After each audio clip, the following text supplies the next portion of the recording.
نسألك يا من هو الله الذي لا إله إلا هو الرحمن الرحيم الملك القدوس السلام المؤمن المهيمن العزيز الجبار المتكبر الخالق البارئ المصور الغفار القهار الوهاب الرزاق الفتاح العليم القابض الباسط الخافض الرافع المعز المذل السميع البصير الحكم العدل اللطيف الخبير العليم العظيم. بسم اللہ والصلاة والسلام علی رسول اللہ وعلی آلہ وصحبہ اجمعین، اما بعد۔ ہم اپنے پچھلے لیسن میں اللہ سبحانہ وتعالیٰ کے نام اور صفات میں الحی اور القیوم کے بارے میں ڈیٹیل میں دیکھ چکے ہیں، جو آیت الکرسی میں ہے۔ اگلے آنے والے 2 لیسنز میں ہم لوگ اللہ سبحانہ وتعالیٰ کے بہت ہی عظیم جلال سے بھرے ہوئے اور ایسے کمپریہنسو نام دیکھیں گے جن کا کوئی ایک اسپیسیفک معنی نہیں کیا جا سکتا۔ یہ اپنی لپیٹ میں بہت سارے نام اور صفات کو گھیرے ہوئے ہیں۔ وہ ہیں العلی اور العظیم، جو آیت الکرسی کے آخر میں آتے ہیں، اور ان کو اچھی طرح سمجھا اسی وقت جائے گا جب ہم سورہ بقرہ کی آیہ نمبر 255 کو اچھی طرح سمجھ سکیں گے، جو آیت الکرسی ہے، کیونکہ یہ آیہ ہی العلی اور عظیم کو بہترین طریقے سے ڈسکرائب کرتی ہے۔ ان 2 ناموں کو جاننے کی کوشش بھی کریں گے، لیکن پہلے ان کو قرآن کی اس عظیم آیہ کی روشنی میں دیکھتے ہیں۔ آیت الکرسی میں اللہ ہی معبود ہے، یہ ہم جان چکے ہیں اپنے پچھلے لیسنز میں۔ اللہ سبحانہ وتعالیٰ کے اس نام کو ہم دیکھ چکے ہیں، یہ وہی معبود ہے، اس کے سوا کوئی عبادت کے لائق نہیں، اور یہی ہمارا کلمہ ہے کہ کوئی بھی الہ نہیں ہے عبادت کے لائق مگر صرف اللہ جل جلالہ، اور یہی صحیح کلمہ ہے۔ ہم اکثر ترجمہ میں دیکھتے ہیں کہ اللہ کے سوا کوئی اور خدا نہیں، یہ تھوڑے ہی کوئی صحیح کلمہ ہے۔ کوئی الہ ہے ہی نہیں عبادت کے لائق مگر صرف اللہ، وہی معبود ہے عبادت کے لائق۔ انسانیت کے اندر یہ جو عبادت ہے نا، یہ اس کے اندر ڈال دی گئی ہے، اس کے سسٹم میں ہے۔ عبادت ہوتی کیا ہے؟ رک جانا مکمل طور پر، سبمیشن، سیکریفائس اور اطاعت۔ اب انسان اللہ ہی کی عبادت کرتا ہے، اور اگر وہ اس سے لاسٹ ہو جائے نا، اپنے رب کو نہ ڈھونڈ پائے، تو کبھی بتوں کی عبادتوں میں لگ پڑتا ہے، کبھی اپنی خواہشات کے پیچھے چل پڑتا ہے، یا کبھی کوئی یہ مٹیریلسٹک تھنگز جو ہوتی ہیں، دنیاوی چیزوں کے پیچھے پڑ جاتا ہے۔ سب سے بڑی جس کی عبادت کی جاتی ہے وہ تو پیسہ ہے، مال ہے۔ آپ نے لوگوں کو اکثر یہ کہتے ہوئے سنا ہی ہوگا کہ جہاں پر پیسہ ملے گا میں سب کچھ کر لوں گا، استغفر اللہ۔ لیکن ایک مومن، ایک مسلمان اللہ کے آگے جھکتا ہے، وہ کیا کہتا ہے؟ ان صلاتی و نسکی و محیای و مماتی للہ رب العالمین، بے شک میری نماز، میری قربانی، میری زندگی اور میری موت اللہ رب العالمین ہی کے لیے ہے، وہ اسی کی عبادت کرتا ہے۔ اکثر اس کلمے کو تو پڑھتے ہیں لیکن اس کو سمجھتے نہیں، اس کو سمجھنا بھی اتنا ہی ضروری ہے۔ پھر دیکھیں ہمارا یہ کلمہ لا الہ الا اللہ، کئیوں کو تو اس کے بارے میں پتہ ہی نہیں۔ کتنے دکھ کی بات ہے، جب ایک مسلمان ملک کا سروے کیا گیا، ان سے پوچھا گیا کہ کلمہ شہادہ پڑھو، تو ان کو پتہ ہی نہیں تھا کہ کلمہ ہے کیا۔ استغفر اللہ ربی، یہ ہم سب کی ڈیوٹی ہے، ہمارا فرض بنتا ہے کہ ہم اس کو خود بھی سیکھیں، سمجھیں، دوسروں کو بھی سکھائیں، اپنی فیملی میں، اپنے دوست احباب کا پوچھیں، اس کو سکھائیں، کیونکہ اگر کلمہ آ گیا نا تو ہمارا عقیدہ درست ہو جائے گا، ہمارا ایمان کا یہ سب سے پہلا بنیادی ستون ہے، اور سب سے پہلی جو تعلیم دی جاتی ہے نا اسلام کی، وہ یہی تو ہے۔ اگر یہی صحیح نہیں آتا تو پھر آگے کیا چلیں گے؟ اللہ سبحانہ وتعالی ہم سب کو ہدایت دیں، ہم سب کو اس کی سمجھ عطا کریں کہ ہم اسی کے سلیوز ہیں، ہم اللہ ہی کے بندے ہیں، کسی اور چیز کے سلیو نہیں۔ اس کے بعد اللہ سبحانہ وتعالیٰ کے عظیم نام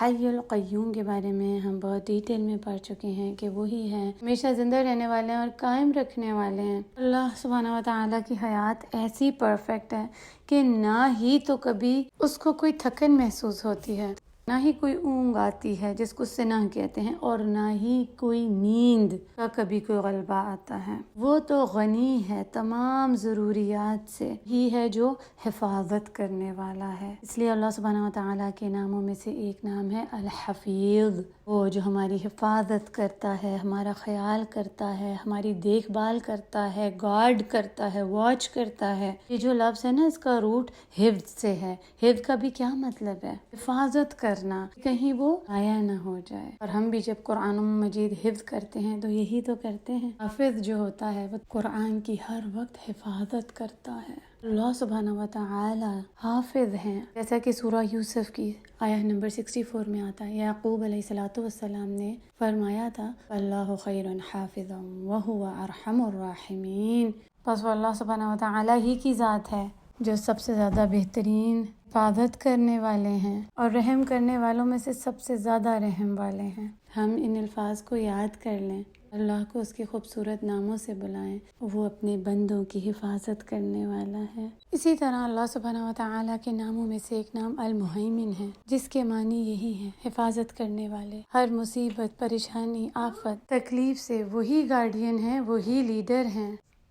قرآن مجید کو بھی المہیمن کہا گیا ہے کیونکہ وہ بھی تمام کتابوں کی لیڈر ہے، ان کو پروٹیکٹ کرتی ہے۔ پچھلی کتابوں میں بھی باتیں تھیں، ان کو بھی وہ اپروو کرتی ہے۔ مکمل اور آخری کتاب قرآن مجید ہے، اس کو دوسری کتابوں پر المہیمن کہا گیا، حفاظت کرنے والی۔ اللہ سبحانہ وتعالیٰ کے بہت سے خوبصورت نام اور صفات ہیں جو ایک دوسرے کے ساتھ ملتے ہیں۔ ہم کبھی سوچتے بھی نہیں ہیں کہ الحفیظ ہیں جو ہماری حفاظت کر رہے ہیں۔ اتنی ناگہانی آفتوں سے، مصیبتوں سے اللہ سبحانہ وتعالیٰ ہماری حفاظت کر لیتے ہیں۔ سیکیورٹی گارڈز بھی ویسی حفاظت نہیں کر سکتے جیسی حفاظت اللہ سبحانہ وتعالیٰ کرتے ہیں۔ اکثر تو گارڈز بھی تھک جاتے ہیں، نیند کا غلبہ آ جاتا ہے ان پر، یا پھر اگر پورے ہوشیار بھی ہوں تب بھی صحیح حفاظت نہیں کر سکتے، لیکن اللہ سبحانہ وتعالی ذرا بھی نہیں تھکتے۔ جسے تھکن ہی نہیں تو نیند کیا آئے گی اس کو؟ اس کی حفاظت میں کسی قسم کی کوئی کمزوری اور کمی نہیں ہے۔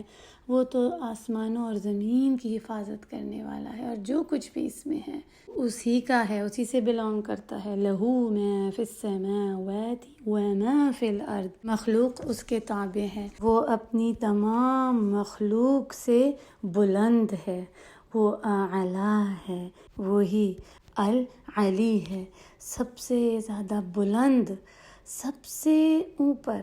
تمام جتنے بھی رینکس ہیں وہ سب اس سے نیچے ہیں، اور اس کی اتنا بلند مرتبہ ہے جس تک کوئی پہنچ بھی نہیں سکتا۔ وہ سب سے اوپر ہے، پاک ذات ہے، اس کے ساتھ کسی قسم کا کوئی مقابلہ نہیں۔ اسی لیے جب ہم اللہ کہتے ہیں تو ساتھ سبحانہ و تعالی کہتے ہیں۔ ہم ہر صلاح میں کتنی بار اس چیز کی گواہی دیتے ہیں۔ سجود میں ہم کیا پڑھتے ہیں؟ سبحان ربی الاعلی، کہ پاک ہے میرا رب، سب سے بلند، میں اس کے آگے جھکتی ہوں، سب سے بلند ہے۔ العلی کے جو روٹ ہے نا وہ ہے عین لام واو، جس کا مطلب یہی ہے، یعنی سب سے بلند، سب سے بلند ترین، ہائیسٹ، جو سب سے اوپر ہے اور سب اس سے نیچے ہیں۔ العلی کے جو کمپیٹیبل آتے ہیں ساتھ نام اور صفات، ان میں الاعلی بھی ہے، سبح اسم ربک الاعلی، کہ اللہ سبحانہ وتعالیٰ کا نام سب سے بلند ہے۔ اور یہ العلی اور الاعلی جو نام ہے وہ 5 یا اس سے کچھ تھوڑے زائد آئے ہیں، 5 ہی آتا ہے قرآن مجید میں۔ اور ایک اور نام اور صفات المتعال، وہ قرآن مجید میں ایک ہی بار آیا ہے، بہت ہی خوبصورت نام، جس کا مطلب ہے کہ اس جیسی صفات کسی اور میں نہیں، وہ سب سے اعلیٰ ہے، یونیک، اس کی طرح کوئی بھی نہیں ہو سکتا، اس کا مقابلہ کوئی نہیں کر سکتا، اور وہ انسان کی سوچ سے باہر ہے، اس کو ہیومن مائنڈ پرسیو نہیں کر سکتا۔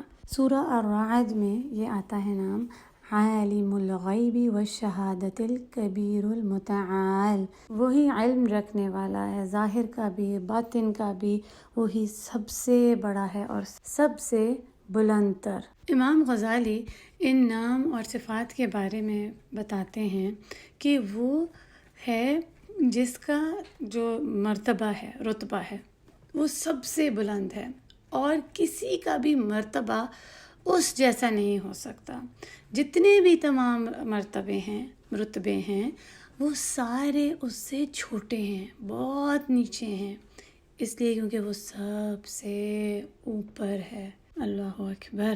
وہ ذات اعلیٰ ہے، اسی لیے تمام مخلوق اس کے جلال سے ڈرتی ہے. کسی کی ہمت نہیں ہے، نہ مجال ہے کوئی کہ اس کے آگے اس کے فیصلوں کے بارے میں کوئی ایکشن لے سکے. ایکشن تو دور کی بات، کسی کی اتنی جرت نہیں ہے کہ اس کے آگے ایک لفظ بھی بول سکے. اللہ سبحانہ و تعالیٰ خود فرماتے ہیں من ذا الذی یشفع عنده الا باذنہ.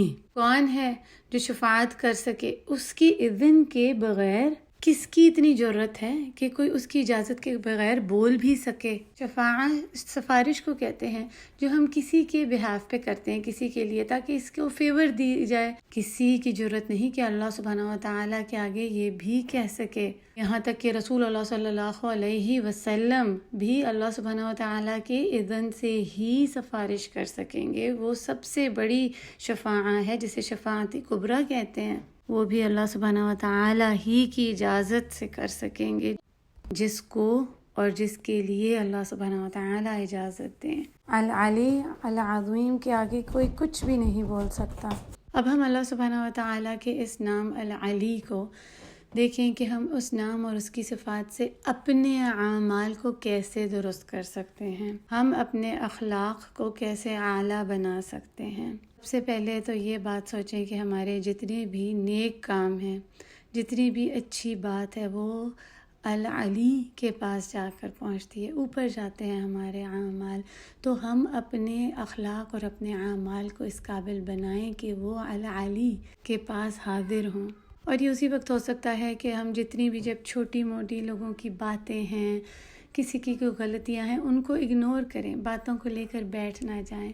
ہم اپنا اخلاق بہترین بنائیں، ہمارا رویہ سب کے ساتھ اعلیٰ ہو، بہترین ہو، اور خاص طور پر رحمی رشتوں کے ساتھ. رسول اللہ صلی اللہ علیہ وسلم نے فرمایا ہے کہ جو رحمی رشتوں سے کٹ کے الگ ہو جائے وہ رحمی رشتوں کو جوڑنے والا نہیں ہے، بلکہ جوڑنے والا رحمی رشتوں کو تو وہ ہے کہ اگر اس کے رشتہ دار اس سے کاٹیں تو وہ اس سے جوڑے، وہ جوڑنے والا بن جائے، درگزر کرنے والا بن جائے. اللہ سبحانہ و تعالی ہمیں بھی توفیق عطا کریں کہ ہم اپنے اندر اس صفت کو ڈھونڈیں، اپنے اخلاق کو اعلیٰ بنائیں. اللہ سبحانہ و تعالی ہمیں توفیق عطا کریں کہ ہم اس کے ناموں اور صفات کو صحیح طرح سیکھ سمجھ سکیں اور اپنی زندگی میں لا سکیں. اگلے لیسن میں انشاءاللہ تعالی ہم العظیم نام آیت الکرسی کے حصے میں دیکھیں گے اور کیسے العلی العظیم پر یہ مکمل ہوتی ہے. اب جانے سے پہلے آپ کا ایک IQ ٹیسٹ ہو جائے.